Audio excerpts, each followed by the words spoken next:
ಆನೆ ಬಂದು ಒಂದು ಕೋರೆಯಲ್ಲಿ ಹೊಡಿತದೆ, ನಡು ಹಣೆಗೆ ಕೋರೆ ಇಲ್ಲಿ ಹೊರಡ್ತದೆ. ಹೊರಟು ಕೋರೆ ಹೋಗಿ ಕಲ್ಲಿಗೆ ಉಜ್ಜಿ ಕಲ್ಲಿ ಇವ್ರಿಗೆ ಓಡಕ್ಕಾಗಲ್ಲ. ಹೋಗಿದ್ದೆ ಒಂದು ಬಂಡೆ ಹತ್ರ ಹಿಂಗೆ ಕುತ್ಕೊಬಿಡ್ತಾರೆ. ಆನೆ ಬಂದು ಆ ನಾಯಿಗಳು ಬಂದು ಇವ್ರ ಜೊತೆಗೆ ನಿಂತ್ಕೊಳ್ತವೆ. ತರಲೆ ನಾಯಿಗಳು ಎಲ್ಲ ದಿಕ್ಕಾಪಾಲಾಗಿ ಓಡಿರ್ತಾರೆ ಈ ತರಲೆ ಗ್ಯಾಂಗಲ್ಲ. ಆಮೇಲೆ ಕೆಲವರಿಗೆ ಎಲ್ಲ ಬಂದಾಗ ಈ ಗೌಡ್ರಲ್ಲಿ ಸತ್ ಬಿದ್ದಾಗಿರ್ತದೆ, ಮೆದುಳೆಲ್ಲ ಹೊರಗೆ ಬಂದಿರ್ತದೆ. ನಮ್ಮ ಮೈಗೆ ಅದರ ತಲೆ ತಗಲಿ ಆ ಮೆದುಳೆಲ್ಲ ನನ್ನ ಶರ್ಟಿಗೆ ಅಂಟಿಗೆಂತು ಆ ಮರಗಳು ಬೆಳೆದಿರೋದ್ರಿಂದ ಇವನು ಬಗ್ಗಿ ಹೋಗ್ತಾನೆ. ಆ ಮರದ ಬಡ್ಡೆನೆ ಒಂದು ಆನೆ, ಯಾವುದೋ ಒಂದು ಶಿವಘಟ್ಟದ ಆನೆ. ಆಮೇಲೆ ನಂದಿ ಮರ ಎಲ್ಲಿದೆ ಅಂತ ಹುಡ್ಕೊಂಡು ಹೋಗ್ಬೇಕಾರೆ ಒಂದು ದೊಡ್ಡ ನಂದಿ ಮರ ಇತ್ತು. ಇಲ್ಲೇ ಇರ್ಬೋದು ನೋಡ್ಬೇಕಾರೆ ಅಲ್ಲಿ ಆನೆದ ಹೆಜ್ಜೆ ಎಲ್ಲ ಇತ್ತು. ಅಲ್ಲಿ ಹೋಗಿ ನೋಡಿದ್ರೆ ಅವನು ತುಣುದು ಮುದ್ದೆ ಆಗಿ ಬಿದ್ದಿದ್ದು. ಆಮೇಲೆ ಅವನ ಬಾಡಿ ಎಲ್ಲ ಸ್ಟ್ರೈಟ್ ಮಾಡಿ ಆಮೇಲೆ ಅಲ್ಲಿ ಕಾಡು ಬಳ್ಳಿಗಳನ್ನೆಲ್ಲ ತೆಗೆದು ಆ ಕಂಬಕ್ಕೆ ಹಾಕಿ ಕಾಲಿಗೆ ಕಟ್ಟಿ ಸೊಂಟಕ್ಕೆ ಕಟ್ಟಿ ಆ ಮೀನುಗಳನ್ನ ಹಿಡಿಯೋ ಒಂದು ಕತರ್ನ ಕೈಡೆ ಇತ್ತು ಇವರಿಗೆ. ಈ ಕಂತ್ರಿ ನಾಯಿಗಳು ಹೋಗಿದ್ದೆ ಆನೆ ಅಡ್ಡ ಹಾಕೊಂಡು ಬೊಗ್ಲಕ್ಸ್ ಕೂಡ ಆನೆ ಅಷ್ಟವರೆಗೂ ಬೇರೆ ಕಾಡಲ್ಲಿ ಅಂತ ಅದ್ರ ತಲೆಯಲ್ಲಿ ಇತ್ತು. ಆನೆ ಯಾವಾಗ ತಳಭಾಗಕ್ಕೆ ಹೋಯ್ತು ಅದರದ್ದೇ ಕಾಡು, ಅಲ್ಲಿ ಈ ಮನುಷ್ಯ ಅಲ್ಲಿರುತ್ತೆ. ಜೊತೆ ಈ ಖತರ್ನಾಕ್ ಗ್ಯಾಂಗ್ ಇರ್ತದೆ, ಮೀನು ಹಿಡಿಯಕ್ಕೆ ಬಲೆ ಡೈನಮೈಟ್ಗಳು ಎಲ್ಲ ಇಟ್ಕೊಂಡಿರ್ತಾರೆ. ಅಷ್ಟೊತ್ತಿಗೆ ಆನೆ ಗೀಳು ಇಟ್ಕೊಂಡ್ ಬಂದ್ ಕೂಡ ಅವರೆಲ್ಲ ಕೈ ಕಾಲು ಗಟ್ಟಿರ್ತಾರೆ, ಹುಡುಗರು ಓಡ್ತಾರೆ. ಅಷ್ಟೊತ್ತಿಗೆ ಬಂದ್ಬಿಟ್ರಪ್ಪ ನಮ್ಮ ಶಿಸ್ತಾಗಿ ವೈಟ್ ಶರ್ಟ್ ಹಾಕ್ಯಂದು, ಇನ್ನು ಐರನ್ ಒಳ್ಳೆ ಈ ಶರ್ಟಲ್ಲಿ ಒಳ್ಳೆ ಕತ್ತಿ ಥರ ಇದೆ ಆ ಥರ ಐರನ್ ಹಾಕಿ ಮಾಡಿದ್ದು ಹಾಕ್ಯಂದು ಒಳ್ಳೆ ಲೆದರ್ ಶೂ ಹಾಕ್ಯಂದು ಪಾಲಿಶ್ ಮಾಡಿದ್ದು.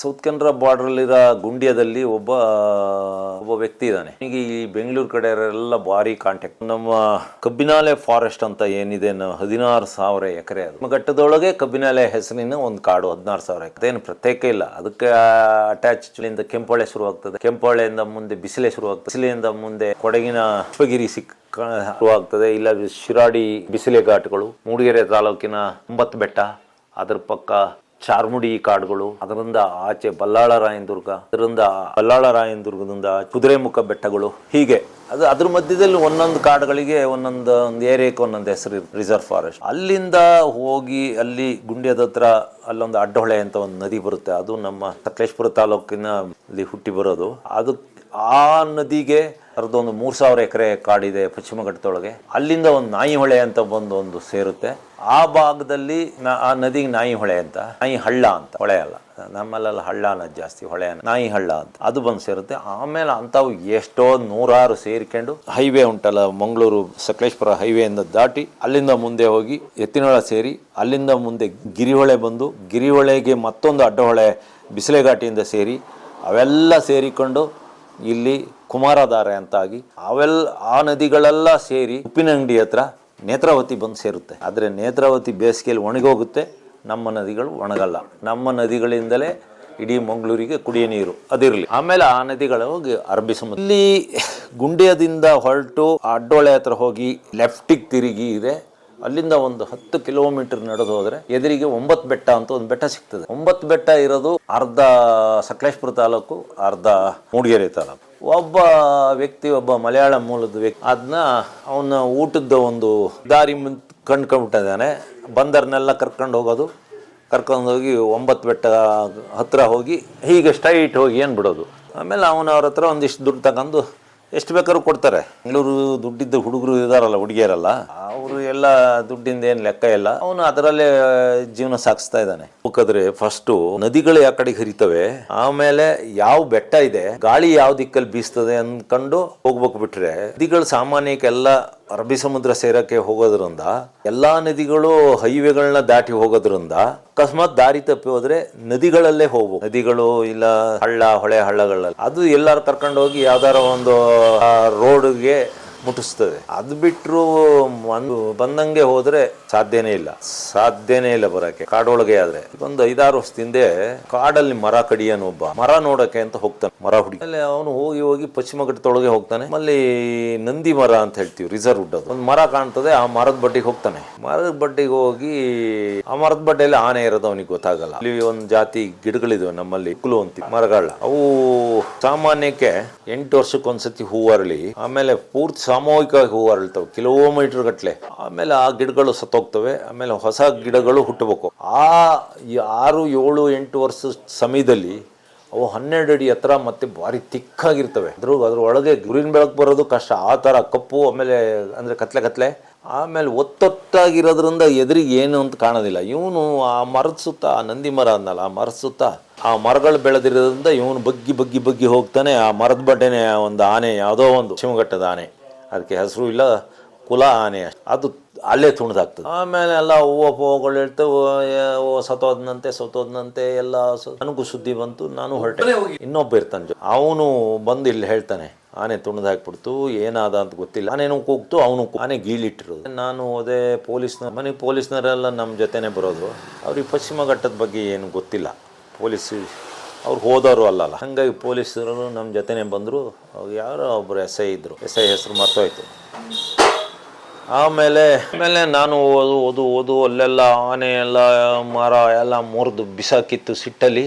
ಆಮೇಲೆ ಭಾರಿ ನಿಧಾನಾಗಿ ನಮ್ಮ ಟೀಮ್ ಹೋಗಿ ಯಾವ ಮರ ಅಂತ ಎಲ್ಲ ಹುಡುಕ್ಯಂದು ಹೋಗಿ ನೋಡ್ಬೇಕಾದ್ರೆ ಒಂದು ಮರ ಇತ್ತು. ಅಲ್ಲಿ ಹೋದು ನಮಗೆ ಒಂದು ಪ್ಲೇಸ್ ಅಂದಮೇಲೆ ಅಲ್ಲಿ ಗೊತ್ತಾಗುತ್ತೆ ಯಾವ ಮರಗಳು ರಿಸರ್ವ್ಡ್ ನಮಗೆ ಮಲೆನಾಡಲ್ಲಿ ಇದ್ದರಿಗೆ ಒಂದು 150, 200, 300 ಜಾತಿ ಅದಕ್ಕಿಂತ ಜಾಸ್ತಿ ಮರಗಳದ್ದು ಲೋಕಲ್ ಹೆಸರುಗಳು ಗೊತ್ತು ನಮಗೆ.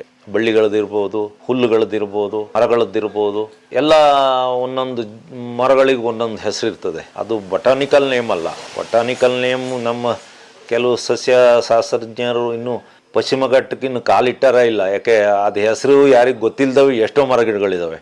ಅದಕ್ಕೆ ನಮಗೆ ಗೊತ್ತು, ಮಲೆನಾಡು ಜನಗಳಿಗೆ. ಆಮೇಲೆ ನಂದಿ ಮರ ಎಲ್ಲಿದೆ ಅಂತ ಹುಡ್ಕೊಂಡು ಹೋಗ್ಬೇಕಾದ್ರೆ ಒಂದು ದೊಡ್ಡ ನಂದಿ ಮರ ಇತ್ತು. ಇಲ್ಲೇ ಇರ್ಬೋದು ನೋಡ್ಬೇಕಾದ್ರೆ, ಅಲ್ಲಿ ಆನೆದ ಹೆಜ್ಜೆ ಎಲ್ಲ ಇತ್ತು. ಅಲ್ಲಿ ಹೋಗಿ ನೋಡಿದ್ರೆ ಅವನು ತುಣದು ಮುದ್ದೆ ಆಗಿಬಿದ್ದಿದ್ದು, ಮಾಂಸದ ಮುದ್ದೆ. ಕಾಲು ಎಲ್ಲ ಮುರಿದು, ಆನೆಗಳು ಅರ್ಜೆಂಟಾಗಿ ಸಾಯಿಸೋದು ಬೇರೆ, ತೆಗೆದು ದೂಕಿ ತಲೆನ ತುಣದು ಇಲ್ಲ ಎದೆ ತುಣದು ಹೋಗಿಬಿಟ್ಟಿರ್ತವೆ. ಇಲ್ಲಿ ಪಶ್ಚಿಮ ಘಟ್ಟ ಕಾಡು ಅದರದ್ದೇ ಕಾಡಲ್ಲ, ಭಾರಿ ಫ್ರೀಯಾಗಿ ಒಂದೊಂದು ಕಾಲು ಮುರಿದು, ಕೈ ಮುರಿದು, ಸೊಂಟ ಮುರಿದು, ತಲೆ ತುಣಿದು ಎಲ್ಲ ಮುದ್ದೆ ಮಾಡಿ ಬಿಸಾಡಿತ್ತು. ಅಲ್ಲಿಂದ ಒಂದು 10 ಅಡಿ ದೂರಕ್ಕೆ ಬಿಸಾಕಿ ಹೋಗಿ. ಆಮೇಲೆ ಹೋಗಿ ಎಲ್ಲ ಇದು ಮಾಡಾಯ್ತು. ಏನು ಕಾಣಂಗೆ ಇರಲಿಲ್ಲ. 2 ಕಣ್ಣು ಇಲ್ಲಿ ಇಷ್ಟದಪ್ಪ ಹೊರಿಕೊಟ್ಟಿದ್ದು, ತಲೆ ಎಲ್ಲ ಚಪ್ಪಟೆ ಆಗಿ ಹೋಗಿದ್ದು. ಆಮೇಲೆ ಏನು ಮಾಡೋದು, ಅಲ್ಲಿ ಹೋದ್ಮೇಲೆ ಸ್ವಲ್ಪ ಜನ ಇದ್ದರು, ಅವರೆಲ್ಲ ಕೈಯೆಲ್ಲ ಹಾಕ್ದವ್ರು. ಆಮೇಲೆ ನಾವೇ ಒಂದಿಷ್ಟು ತಪ್ಪದು ಮರದ್ದು ಉದ್ದನೇದೊಂದು 10-12 ಅಡಿದೊಂದು ಕಂಬ ಕಡ್ದು ಗಿಡನ, ಆಮೇಲೆ ಅವನ ಬಾಡಿ ಎಲ್ಲ ಸ್ಟ್ರೈಟ್ ಮಾಡಿ, ಆಮೇಲೆ ಅಲ್ಲಿ ಕಾಡು ಬಳ್ಳಿಗಳನ್ನೆಲ್ಲ ತೆಗೆದು ಆ ಕಂಬಕ್ಕೆ ಹಾಕಿ, ಕಾಲಿಗೆ ಕಟ್ಟಿ, ಸೊಂಟಕ್ಕೆ ಕಟ್ಟಿ, ಬೆನ್ನಿಗೆಲ್ಲ ಕಟ್ಟಿ, ಆಮೇಲೆ ಹೊರಾರು ಯಾರು ಕೆಲವ್ರಿಗೆ ದೇವದ ಹೆದರಿಕೆ, ಹೆಣ ಹೊತ್ತರೆ ದೆವ್ವ ಬರ್ತವೆ. ಕೆಲವರು ಇಲ್ಲಿ ನಮ್ಮೆಲ್ಲ ಮೂಢನಂಬಿಕೆ. ದೇವನು ಬರಲ್ಲ, ಏನು ಬರಲ್ಲ. ಆದರೆ ನಮ್ಮಲ್ಲೆಲ್ಲ ಎಲ್ಲ ಕಡೆಗೆ ಮೂಢನಂಬಿಕೆ ಒಂದು ಇರ್ತದಲ್ಲ, ಹೆಣ ಹೊರಬಾರ್ದು, ಆಮೇಲೆ ಹೆಣ ಹೊರಬಾರ್ದು, ಅದೆಲ್ಲ ಇದೆ ನಮ್ಮಲ್ಲಿ. ಮಲೆನಾಡಲ್ಲಿ, ಇಡೀ ಇಂಡಿಯಾದಲ್ಲಿ, ಕರ್ನಾಟಕದಲ್ಲಿ ಎಲ್ಲ ಇದೆ, ಅಲ್ಲಿ ಇಲ್ಲಿ ಅಂತ ಏನಿಲ್ಲ. ಇನ್ನು ಹೋದ್ಮೇಲೆ ನಾವು ಹಂಗೆಲ್ಲ ಹಿಂದಕ್ಕೆ ಉಳಿಯ ಇದೇ ಇಲ್ಲ ನನಗೆ. ನಾನು ಒಂದು ಕಡೆ ಹೊತ್ಕೊಂಡೆ ಹೆಣನ, ಅಂದರೆ ಆ ಕಂಬನ ಇಲ್ಲಿಗೆ ಇಟ್ಕೊಂಡೆ. ಇನ್ನೊಬ್ಬ 2 ಜನ ಹಿಂದಕ್ಕೆ ಹೊತ್ಕೊಂಡ್ರು. ಅದು ಸಿಕ್ಕಾಪಟ್ಟೆ ಶೋಲ ಬೆಟ್ಟಗಳು, ಹೀಗೆ ಇಳಿದು ಹತ್ತಿ ಅಲ್ಲಿಂದ ಒಂದು 5-6 ಕಿಲೋಮೀಟರ್ ಅವನ ಹೆಣ ಹೊತ್ತು, ಅದೊಂಥರ ಅಪ್ಪಲ್ಲಿ ಹತ್ಬೇಕಾರೆ ಹಿಂಗೆ ಜೋಲ್ಟ್ ಹೊಡೆದು ನನ್ನ ಇಲ್ಲಿ ಇಷ್ಟಾಗಲ ಸ್ಕಿನ್ನೇ ಹೋಯ್ತು. ಆಮೇಲೆ ಹೊತ್ಕೊಬಂದು ತಂದು ಅಲ್ಲೊಂದು ಟಾರ್ ರೋಡ್ ಹತ್ರ ಹಾಕಿದ್ದು ಪೊಲೀಸ್ನವರು. ಆಂಬ್ಯುಲೆನ್ಸ್ಗೆ ಹಾಕಿ ತಗೊಂಡು ಹೋದ್ರು. ಆಮೇಲೆ ಅವನಿಗೆ ದುಡ್ಡು ಕೊಡಬೇಕು ಅಂತ ಕೆಲವರು, ಪರಿಹಾರ ಕೊಡಬೇಕು ಫಾರೆಸ್ಟ್ನವರಿಗೆ ಕೊಡದು. ಅವನು ಪಶ್ಚಿಮ ಘಟ್ಟಕ್ಕೆ ಯಾಕೆ ಹೋದ, ರಿಸರ್ವ್ ಆನೆಗಳಿರೋ ಕಾಡಿಗೆ ಇವನು ಯಾಕೆ ಹೋದ, ಮನುಷ್ಯರಿರೋ ಏರಿಯಾಕ್ಕೆ ಆನೆ ಬಂದು ತೊಗೊಂಡ್ರು ಮಾತ್ರ ಪರಿಹಾರ ಕೊಡಬೇಕು ಅಂತ. ಆಮೇಲೆ ಏನೋ ಮಾಡಿ ಒಂದು 1.5 ಲಕ್ಷ ಕೊಟ್ಟು ಕೈ ತೊಳ್ಕೊಂಡ್ರು. ಅದು ಕಾಡ್ಮನೆ ಎಸ್ಟೇಟು ಮತ್ತೆ ಹೈವೇ ಇದೆ ಅಲ್ಲ, ಆ ಹೈವೇ ಮಧ್ಯದಲ್ಲಿ ಒಂದು ಊರು. ಆ ಊರಿಂದ ಹತ್ಲಾಗೆ ಫಾರೆಸ್ಟೇ. ಅಲ್ಲಿಂದ ಒಂದು ಹುಟ್ಟಿದ ನದಿ ಶಿರಾಡಿ ಘಾಟಿಯಲ್ಲಿ ಬಂದು ಕೆಂಪೊಳೆ ಸೇರುತ್ತೆ. ಅಂದರೆ ಈಗಿನೇನು ಎತ್ತಿನಹೊಳೆ ಉಂಟಲ್ಲ, ಅದಕ್ಕೆ ಶಿರಾಡಿ ಭಾಗದಲ್ಲಿ ಕೆಂಪೊಳೆ ಅಂತ, ಅದಕ್ಕೆ ಊರೊಳಗೆ ಎತ್ತಿನಹೊಳೆ ಅಂತ ಅಲ್ಲಿ. ಆಮೇಲೆ ಸುಮಾರು ರೆವಿನ್ಯೂ ಇನ್ಸ್ಪೆಕ್ಟರ್ ಇದ್ರು, ಅವರು ರಿಟೈರ್ಡ್ ಆಗ್ತಾರೆ. ಅದು ಮನುಷ್ಯ ಸ್ವರ್ಗಿಯಾಗಿ ಅಂದರೆ ಸರಿ ದಪ್ಪ ಇದ್ದ, ಒಂದು 100 kg ಮೇಲಿದ್ದ ಮನುಷ್ಯ. ಅವ್ರದ್ದೊಂದು ವೆಸ್ಟರ್ನ್ ಘಾಟ್ ಬಾರ್ಡರ್ ಅಲ್ಲಿ ಅವ್ರದ್ದೊಂದು ಕಾಫಿ ತೋಟ ಇತ್ತು. ಶಿರಾಡಿ ಘಾಟಿಂದ ಘಾಟ್ ಭಾಗದಲ್ಲೇ 2 ಕಿಲೋಮೀಟರ್ 3 ಕಿಲೋಮೀಟರ್. ಅದು ಮಾರ್ಚ್ ತಿಂಗಳು. ಅವ್ರದ್ದು ರಿಟೈರ್ಡ್ ಆದ್ಮೇಲೆ ಕಾಫಿ ತೋಟ ಅಂದ್ರೆ ಭಾರಿ ಇಷ್ಟ, ಕಾಫಿ ತೋಟ ನೋಡ್ಕೊಂಡಿದ್ರು. ಆಮೇಲೆ ಒಂದು ಆನೆ ಅಲ್ಲಿ ಯಾವಾಗಲೂ ವಿಸಿಟ್ ಮಾಡ್ತಾ. ಅಷ್ಟೊತ್ತಿಗೆ ಅಲ್ಲೊಂದು ಕೆಲ್ಸ ಇಲ್ದಿರೋದು ಒಂದು ಗುಂಪಿತ್ತು ಹುಡುಗರದು. ಆ ಹುಡುಗರದ್ದು ಒಂದು ಅಷ್ಟೊತ್ತಿಗೆ ಅದೇ ಸಮಯದಲ್ಲಿ ಇವ್ರ ತೋಟಕ್ಕೆ, ರೋಬಸ್ಟ ತೋಟ ಇವ್ರದ್ದು, ಆ ತೋಟಕ್ಕೆ ಸ್ಪ್ರಿಂಕ್ಲರ್ ಮಾಡಿದ್ದು, ನೀರು ಹಾರಿಸಿ ಒಳ್ಳೆ ಹೂ. ಇನ್ನೇನೊಂದು 9-10 ದಿವಸಕ್ಕೆ ಹೂ ಅರಳೋದು. ನಮ್ಮ ರೋಬಸ್ಟ ಕಾಫಿ ತೋಟಗಳಿಗೆ ಸ್ಪ್ರಿಂಕ್ಲರ್ ಮಾಡಿ ಕೃತಕ ಮಳೆ ಅದೇ ಟೈಮಲ್ಲಿ ಆನೆ ಬಂದ್ರು ನಂದು ಕಾಫಿ ತೋಟವನ್ನು ನುಗ್ಗಿರಿಸು, ಹೂವೆಲ್ಲ ಉದಿರಿ ಹೋಗಿ ನನ್ನ ಕಾಫಿ ಇಳುವರಿ ಕಡಿಮೆ ಆಗ್ಬೋದು ಅಂತ ಹೇಳಿ ಈ ಮನುಷ್ಯನ ತಲೆಯಲ್ಲೂ ಇತ್ತು. ಅದೇ ಸಮಯದಲ್ಲಿ ಒಂದು ಆನೆ ಭಾರಿ ಒಂದು ದೊಡ್ಡ ಆನೆ ಇತ್ತು ಅಲ್ಲಿ, ಪಶ್ಚಿಮ ಘಟ್ಟದ ಆನೆ. ಆದ್ರೆ ಪಶ್ಚಿಮ ಘಟ್ಟದ ಆನೆಗಳು ಪಶ್ಚಿಮ ಘಟ್ಟದಲ್ಲೇ ಮಲಗಿ ರಾತ್ರಿ ಹಳ್ಳಿಗಳಿಗೆ ಬಂದು ಅಲ್ಲಿ ಬೈನೆಗಳು ಜಾಸ್ತಿ ಹಳ್ಳಿ ಕಾಫಿ ತೋಟಗಳಲ್ಲಿ ತಿನ್ಕೊಂಡು ಹೋಗೋದು, ಅದು ಎಲ್ಲ ಮಾಮೂಲಿ, ಅದೊಂದು ಅಭ್ಯಾಸ ಪಶ್ಚಿಮ ಘಟ್ಟದ ಬಾರ್ಡ್ರಲ್ಲಿರೋ ಆನೆಗಳಿಗೆ. ಮಲಗದ ಮಾತ್ರ ಪಶ್ಚಿಮ ಘಟ್ಟದಲ್ಲಿ ಅಲ್ಲಿಗೆ ಹೋಗೋದು, ಕಾಡಿಗೆ, ಅದ್ರದ್ದೇ ಮನೆ ಪಶ್ಚಿಮ ಘಟ್ಟ ಆನೆಗಳದ್ದೇ. ಆಮೇಲೆ ಈ ಪೋಲಿ ಗ್ಯಾಂಗ್ ಒಂದಿರ್ತದಲ್ಲ, ಅವ್ರದ್ದು ಒಂದು ಐಡಿಯಾ ಇತ್ತು, ನಾವು ಆನೆ ಓಡಿಸೋರಂಗೆ ಹೋಗಿ ಫಾರೆಸ್ಟರ್ಗಳಿಗೆ ಕೇಳಿದರೆ ನಾವು ಆನೆ ಓಡಿಸೋಕೆ ಹೋಗಿದ್ದು ಅಂತ ಹೇಳಿ. ಪಶ್ಚಿಮ ಘಟ್ಟದ ಒಳಗೆ ನಮ್ಮ ಎತ್ತಿನ ಹೊಳೆ ಹರಿತದೆ, ಅಲ್ಲಿ ಒಂದು ಜಾತಿ ಮೀನುಗಳಿದ್ದಾವೆ, 4-5 ಜಾತಿ ಮೀನಿದೆ. ಆ ಮೀನುಗಳು ನಮ್ಮ ಇಲ್ಲಿ ಕಾವೇರಿ ನದಿಯಲ್ಲಾಗಲಿ ಹೇಮಾವತಿಯಲ್ಲಾಗಲಿ ಭದ್ರಾ ನದಿಗಳಲ್ಲಿ ಅವು ಬದುಕಲ್ಲ. ಪಶ್ಚಿಮ ಘಟ್ಟದಲ್ಲಿ ನೀರು ತಂಪಾಗಿರೋದ್ರಿಂದ ಅಲ್ಲಿ ಮಾತ್ರ ಬದುಕೋ ಮೀನುಗಳಿದೆ. ಆ ಮೀನುಗಳನ್ನ ಹಿಡಿಯೋ ಒಂದು ಖತರ್ನಾಕ್ ಐಡಿಯಾ ಇತ್ತು ಇವರಿಗೆ. ಒಂದು 60-65 ವರ್ಷ ಆಗಿತ್ತು, ಈ ಜಾಸ್ತಿ ಆಗಿತ್ತು. ಈ ಮನುಷ್ಯನು ಹೊರಟು ಬಿಡ್ತಾನೆ, ಮನೆ ಓಡಿಸಿ ಮೀನು ಹಿಡ್ಕೊಬಂದು ರಾತ್ರಿ ಒಂಥರ ಮೀನು ಸಾರು ಅಂದ್ರೆ ಒಂಥರ ಹುಳ್ಳುಗಲ್ಲ, ಒಳ್ಳೆ ರೊಟ್ಟಿ ತಿನ್ಬೋದು ಅಂಥೇಳಿ ಪೋಲಿ ಗ್ಯಾಂಗ್ ಜೊತೆ ಹೋಗ್ತಾರೆ. ಆ ಕಾಡಲ್ಲಿ ಹೋಗ್ತದೆ, ಅದು ಆನೆ ಹೋಗುತ್ತೆ. ಅಲ್ಲಿಂದ ಮುಂದೆ ಹೋದ ಕೂಡಲೇ ತುಂಬ ಇಳಿಜಾರು, ಒಂದು 500-1000 ಅಡಿ ಕೆಳಗಡೆ ಎತ್ತಿನೊಳೆ ಹರಿತಾ ಇರೋದು, ಅಲ್ಲಿ ಮಟ್ಟ ಜಾಗ. ಅಲ್ಲಿವರೆಗೂ ಇವ್ರು ಹೋಗ್ತಾರೆ, ಜೋರ ಮಾತಾಡ್ತಾ. 1-2 ಕಂತ್ರಿ ನಾಯಿ ಕರ್ಕೋಗಿರ್ತಾರೆ, ಕಂಟ್ರಿ ನಾಯಿ ಅಂತಾರೆ, ಕಂತ್ರಿ ನಾಯಿ ಅಂತಾರೆ, ಈ ಬೀದಿ ನಾಯಿ ಥರದು. ಆ ನಾಯಿಗಳಿಗೆ ಹೊತ್ತಿಗೆ ಇವರು 1 ಹೊತ್ತ 2 ಹೊತ್ತು ಅನ್ನ ಹಾಕೋದೇ ಕಷ್ಟ. ಅದಕ್ಕೆ ಕಂಟ್ರಿ ನಾಯಿ ಅಂತಾರೆ, ನಮ್ಮಲ್ಲಿ ಕಂತ್ರಿ ನಾಯಿ ಅಂತೀವಿ. ಆ ನಾಯಿಗಳು ಹೋಗ್ತವೆ, ಅವು ಭಯಂಕರ ಶಾರ್ಪು, ಅವು ಹೊಟ್ಟೆಗೆ ಬೇರೆ ಇರಲ್ಲಲ್ಲ, ಅವು ಭಾರಿ ಸ್ಪೀಡ್ ಓಡ್ತವೆ. ಹೊಟ್ಟೆ ದಿವ್ಸಕ್ಕೆ ಇವರು ಈ ಪುಣ್ಯಾತ್ಮರು ಒಂದು ಹಿಡಿ ಅನ್ನ ಹಾಕ್ಬೇಕಾದ್ರೆ ಮುಗೀತು. ಅವಕ್ಕೆ ಒಂದು ಮೆಡಿಸನ್ ಇಲ್ಲ, ಎಲ್ಲೋ ಬೂದಿ ಗುಂಡಿಯಲ್ಲಿ ಮಲಗಿರ್ತವೆ. ಅವಕ್ಕೇನಾರ ಹೊಟ್ಟೆ ನೋವಾದರೆ ಅವೇ ಮೆಡಿಷನ್ ಮಾಡ್ಕೊಂತವೆ. ಹುಲ್ಲು ನಮ್ಮಲ್ಲಿ ಒಂಥರದ್ದು ಸೊಪ್ಪೆಲ್ಲ ಇರ್ತದೆ, ಅದನ್ನ ತಿಂದು ಸರಿ ಮಾಡಿಕೊಬಿಡ್ತವೆ. ಅದಕ್ಕೆ ಅದ್ರ ಜೀವನದಲ್ಲಿ ಒಂದು ಇಂಜೆಕ್ಷನ್ನು ಮಾತ್ರೆ ಅವು ತಿಂದೇ ಇಲ್ಲ ಅಂಥ ನಾಯಿಗಳಿದ್ದಾವೆ ನಮ್ಮಲ್ಲಿ. ಮತ್ತು ಭಯಂಕರ ಹುಷಾರು. ಆ ನಾಯಿಗಳನ್ನ ಕರ್ಕೊಂಡು ಹೋಗ್ತಾರೆ, ಕರ್ಕೋದ್ರ ಅವೇ ಹೋದ್ವ. ಆದರೆ ಈ ಉಡ ಹಿಡಿಯೋದ್ರಲ್ಲಿ ಆ ನಾಯಿಗಳು ಭಾರಿ ಹುಷಾರು. ಆ ಭಾಗದಲ್ಲಿ ಉಡ ಜಾಸ್ತಿ. ಆ ಭಾಗ ಹೇಗೆ ಅಂದರೆ ಇಂದ ಸುಮಾರು ಒಂದು 500 ಅಡಿ 1000 ಅಡಿ ಕೆಳಗೆ ಇಳಿದು ಕೂಡಲೇ ಸೌತ್ ಕೆನರಾ ವೆದರ್ ಬಂದ್ಬಿಡುತ್ತೆ, ಹೀಟು. ಅಲ್ಲಿಂದ 500-1000 ಅಡಿ ಮೇಲೆ ಬಂದ ಕೂಡಲೇ ಮಲೆನಾಡಿನ ತಂಪು ಗಾಳಿ. ಅಲ್ಲಿಗೆಲ್ಲ ಹೋಗ್ತಾರೆ. ಏನು ಆನೆ ಹಿಂದ್ಗಡೆ ಹೋಗಿ ಬೊಬ್ಬೆ ಹಾಕೊಂಡು ಹೋಗ್ತಾ ಇರ್ತಾರೆ, ಆನೆನೂ ಹೋಗ್ತದೆ. ಅಷ್ಟೊತ್ತಿಗೆ ಈ ಕಂತ್ರಿ ನಾಯಿಗಳು ಹೋಗಿದ್ದೆ, ಆನೆ ಅಡ್ಡ ಹಾಕೊಂಡು ಬೊಗ್ಲಕ್ಕೆ ಶುರು ಮಾಡಿದ ಕೂಡ ಆನೆ ಅಷ್ಟವರೆಗೂ ಬೇರೆ ಕಾಡಲ್ಲಿ ಅಂತ ಅದ್ರ ತಲೆಯಲ್ಲಿ ಇತ್ತು. ಆನೆ ಯಾವಾಗ ತಳಭಾಗಕ್ಕೆ ಹೋಯ್ತು, ಅದರದ್ದೇ ಕಾಡು ಪಶ್ಚಿಮ ಘಟ್ಟದ ಅದೇ ಕಾಡಲ್ಲಿ ಆನೆ ಉಲ್ಟಾ ಹೊಡಿತದೆ, ತಿರುಗಿ ನನ್ನ ಜಾಗ. ಅವಕ್ಕೂ ಗೊತ್ತಲ್ಲ, ನನ್ನ ಜಾಗ, ಇಲ್ಲಿ ನಾನು ಇದಕ್ಕೆ ಸಾಮ್ರಾಟ, ನನ್ನ ಯಾರು ಇಲ್ಲಿ ಇದು ಮಾಡೋರು ಅಂತ ಹೇಳಿ ಅಲ್ಲಿದ್ದವ್ರನ್ನೆಲ್ಲ ಅಟ್ಟಾಡಿಸ್ತದೆ. ಅಷ್ಟೊತ್ತಿ ಈ ಕಂತ್ರಿ ನಾಯಿಗಳು ಕೊಯ್ಯ ಅಂತವೆ. ಈ ನಾಯಿಗಳನ್ನ ನಂಬಿಕೆಂದು ಯಾವುದೇ ಕಾರಣದಿಂದಲೂ ಆನೆ ಇರಲ್ಲಿ ಹೋಗಬಾರ್ದು. ನಾಯಿದೊಂದು ವಿಷಯ ಹೇಳ್ತೀನಿ, ಈ ನಾಯಿಗಳು ಆನೆ ಹತ್ರಕ್ಕೆ ಹೋಗಿ ಕಿರಿಕಿರಿ ಮಾಡಿದಾಗ ಆನೆಗೆ ನಾಯಿಗಳನ್ನ ಕಂಡ್ರೆ ಭಾರಿ ಸಿಟ್ಟು. ಗೀಳಿಟ್ಟಿರ್ತಾ ನಾಯಿನ ಅಟ್ಟಿಸ್ಕೊಂಡು ಬರ್ತಾ ಇರ್ಬೇಕಾರೆ ಈ ನಾಯಿಗಳು ಎಂಥ ತರಲೆ ನಾಯಿ ಅಂದರೆ ಬೇರೆ ಕಡೆ ಎಲ್ಲಿ ಬೇಕಾದ್ರೂ ಓಡೋಕೆ ತಪ್ಪಿಸ್ಕೋಬೋದು. ಈ ನಾಯಿಗಳು ಅಲ್ಲಿ ಓಡಲ್ಲ, ಓಡಿ ಬಂದು ಅದ್ರ ಸಾವುಕಾರರು ಇರ್ತಾರೆ, ಎಲ್ಲಿ ಅದ್ರ ಸಾಕಿದರು ಇಲ್ಲ ಮನುಷ್ಯರ ಬಟ್ಟಿಗೆ ಬರ್ತವೆ. ನಾಯಿನ ಅಟ್ಟಿಸಿಗೆ ಬಂದು ಆನೆಗಳು ಅಲ್ಲಿ ನಾಯಿ ಬಿಡ್ತವೆ, ಮನುಷ್ಯರು. ಇದು ಹಾಗೆ ಈ ಅಲ್ಲೊಂದು ಸ್ವಲ್ಪ ಎತ್ತರ ಜಾಗ, ತಪ್ಪಿಸ್ಕೇನೆ ಕಲ್ಲು ಬಂಡೆ, ಅಲ್ಲಿ ಈ ಮನುಷ್ಯ ಅಲ್ಲಿರುತ್ತೆ. ಜೊತೆ ಈ ಖತರ್ನಾಕ್ ಗ್ಯಾಂಗ್ ಇರ್ತದೆ, ಮೀನು ಹಿಡಿಯೋಕ್ಕೆ ಬಲೆ ಡೈನಮೈಟ್ಗಳು ಎಲ್ಲ ಇಟ್ಕೊಂಡಿರ್ತಾರೆ. ಅಷ್ಟೊತ್ತಿಗೆ ಆನೆ ಗೀಳು ಇಟ್ಕೊಂಡು ಬಂದ್ಕೊಳ್ಳೆ ಅವರೆಲ್ಲ ಕೈ ಕಾಲು ಗಟ್ಟಿರ್ತಾರೆ, ಹುಡುಗರು ಓಡ್ತಾರೆ. ಈ ಗೌಡ್ರಿಗೆ ಇವ್ರಿಗೆ ಓಡಕ್ಕಾಗಲ್ಲ, ಹೋಗಿದ್ದೆ ಒಂದು ಬಂಡೆ ಹತ್ರ ಹಿಂಗೆ ಕುತ್ಕೊಬಿಡ್ತಾರೆ. ಆನೆ ಬಂದು ಆ ನಾಯಿಗಳು ಬಂದು ಇವ್ರ ಜೊತೆಗೆ ನಿಂತ್ಕೊಳ್ತವೆ, ತರಲೆ ನಾಯಿಗಳು. ಆನೆ ಬಂದು ಒಂದು ಕೋರೆಯಲ್ಲಿ ಹೊಡಿತದೆ, ನಡು ಹಣೆಗೆ ಕೋರೆ ಇಲ್ಲಿ ಹೊರಟು ಕೋರೆ ಹೋಗಿ ಕಲ್ಲಿಗೆ ಉಜ್ಜಿ, ಕಲ್ಲಿ ವೈಟ್ ಬಣ್ಣ ಬಂದಿತ್ತು, ಆ ಕೋರೆ ಉಜ್ಜಿದ್ದು ಕೋರೆ ಮೆತ್ತಗಲ್ಲ, ಬಿಟ್ಟು ಹೋಗ್ತದೆ. ಎಲ್ಲ ದಿಕ್ಕಾಪಾಲಾಗಿ ಓಡಿರ್ತಾರೆ ಈ ತರಲೆ ಗ್ಯಾಂಗಲ್ಲ. ಆಮೇಲೆ ಕೆಲವರಿಗೆ ಎಲ್ಲ ಬಂದಾಗ ಈ ಗೌಡ್ರಲ್ಲಿ ಸತ್ ಬಿದ್ದಾಗಿರ್ತದೆ, ಮೆದುಳೆಲ್ಲ ಹೊರಗೆ ಬಂದಿರ್ತದೆ. ನಮ್ಗೆ ಸುದ್ದಿ ಬಂತು, ನಾವು ಹುಡ್ಕೊಂಡು ಹೊರಟು. ಎಲ್ಲರಂಗ ಆಮೇಲೆ ಹೋಗಿದ್ರೆ ಆಗ್ತಿತ್ತು, ನಮ್ದಿದೆ ಬೇರೆ ಥರ ಕಷ್ಟ ಅಂದಲ್ಲಿ ಹೋಗಿ ನುಗ್ಗೋದು. ಹೋಗಿ ಪಾತಾಳ ಅಂದರೆ ಒಂದು ಸುಮಾರು 1000 ಅಡಿ ಅವ್ರ ಬಾಡಿ ಹೊತ್ಕೊಂಡು ಬರ್ಬೇಕು ಬೆಟ್ಟದ ಮೇಲಕ್ಕೆ, ಬೇರೆ ದಾರಿಯೇ ಇಲ್ಲ.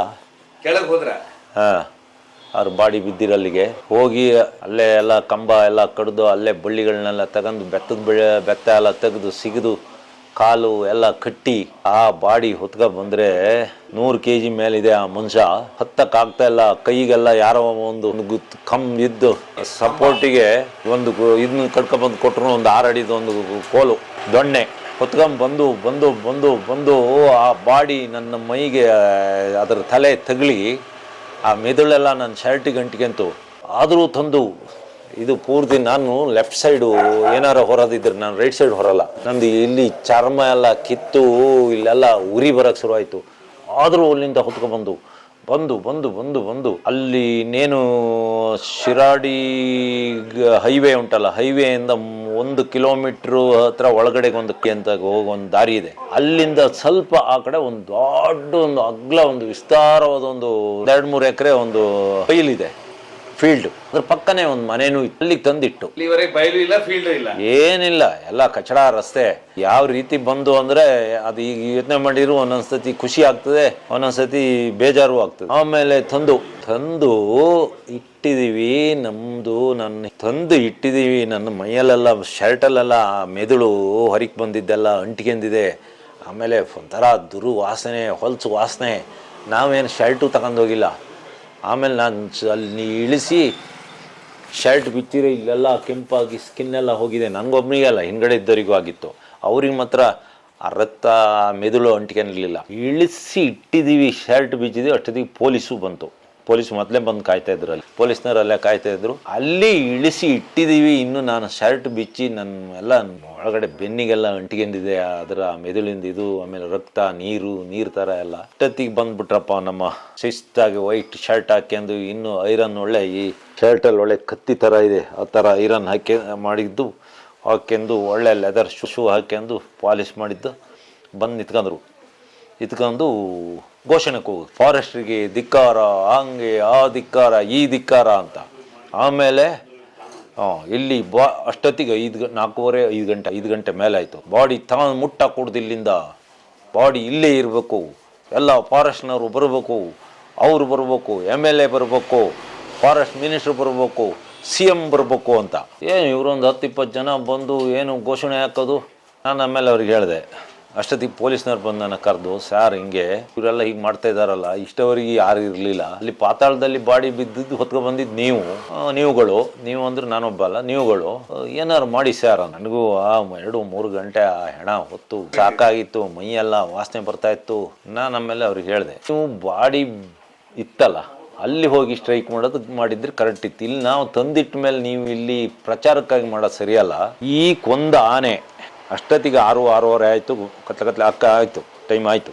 ಈ ಕೊಂದಾನೆ ಇನ್ನು 1 ಗಂಟೆ 1.5 ಗಂಟೆಯಲ್ಲಿ ಈ ಸ್ಪಾಟಿಗೆ ಬರ್ತದೆ. ಇಲ್ಲಿ ನಾವು ಇರೋಕ್ಲ, ಪೊಲೀಸ್ನವರು ಇರಲ್ಲ, ನೀವೇ ಕೂತ್ಕೋಬೇಕು ಇಲ್ಲಿ. ಇಲ್ಲ ಅಂದ್ರೆ ಮರ್ಯಾದೆಯಲ್ಲಿ ಬಾಡಿ ತಗೊಂಡಾಗ ಅಲ್ಲಿ ಹಾಕಿ ಅಂತ ಇಲ್ಲಿ ಹಾಸ್ಪಿಟ್ಲಿಗೆ ನಾನು ಅಲ್ಲಿ ಕಳಿಸ್ಕೊಡ್ತೀವಿ. ಅಲ್ಲಿ ಹೋಗಿ ನೀವು ಸ್ಟ್ರೈಕಲ್ಲ, ರೋಡ್ ಬಂದ್ ಮಾಡಿ ಏನಾರು ಮಾಡಿ. ಗಲಾಟೆ ಆದರೆ ನಮ್ಮವರೇ ಜೋರು ಜಾಸ್ತಿ ಇದ್ದರು. ಇನ್ನೊಂದು ಆನೆ ಬರ್ತದೆ ಅಂತ ಹೇಳಿದ್ನಲ್ಲ, ಅದೊಂದು ಹೆದರಿಕೆ. ಬಾಯಿ ಮುಚ್ಕೊಂಡು ಸುಮ್ಮನಾದ್ರು. ಆಮೇಲೆ ಅಷ್ಟೊತ್ತಿಗೆ ಪೊಲೀಸ್ ಬಂತು, ಅಲ್ಲಿಗೆ ಆಂಬ್ಯುಲೆನ್ಸ್ ಹಾಕ್ಯಂದು ತಗೊಂಡು ಹೋದ್ರು. ಅಷ್ಟಾಯ್ತು. ಹುಡುಗರು ಹೋಗಿದ್ರಲ್ಲ ಒಳಗೆ, ಅವರೆಲ್ಲ ಇವ್ರ ಜೊತೆ ಬಂದು ಎಲ್ಲ ಓಡೋದ್ರು, ಎಲ್ಲ ಕದ್ದು ಮರೆ ನಿಂತ್ಕೊಂಡ್ರು. ಅಲ್ಲೇ ಲೋಕಲ್ ಹುಡುಗರು, ಚಂಗ್ಲಿ ಹುಡುಗರು. ಅವ್ರ ಪ್ಲಾನೇ ಬೇರೆ. ಹೋಗಿ ಹೊಳೆ ಸೈಡೆ ಮೀನು ಹಿಡಿದು ಅಲ್ಲೇ ಸಾರು ಮಾಡಿ ಊಟ ಮಾಡಿ ಬರೋದು ಅಂತ. ಅದೆಲ್ಲ ಹೋಯ್ತು ಆ ಕಂತ್ರಿ ನಾಯಿಗಳ ದಸಿಂದ. ಅವೇ ಆ ನಾಯಿಗಳು ಬೇರೆ ಕಡೆ ಹೋಗಿದ್ರೆ ಆನೇನು ಆ ನಾಯಿಗಳ ಜೊತೆನೆ ಹೋಗ್ಬಿಡ್ತಿತ್ತು. ಅಷ್ಟಾಯ್ತು.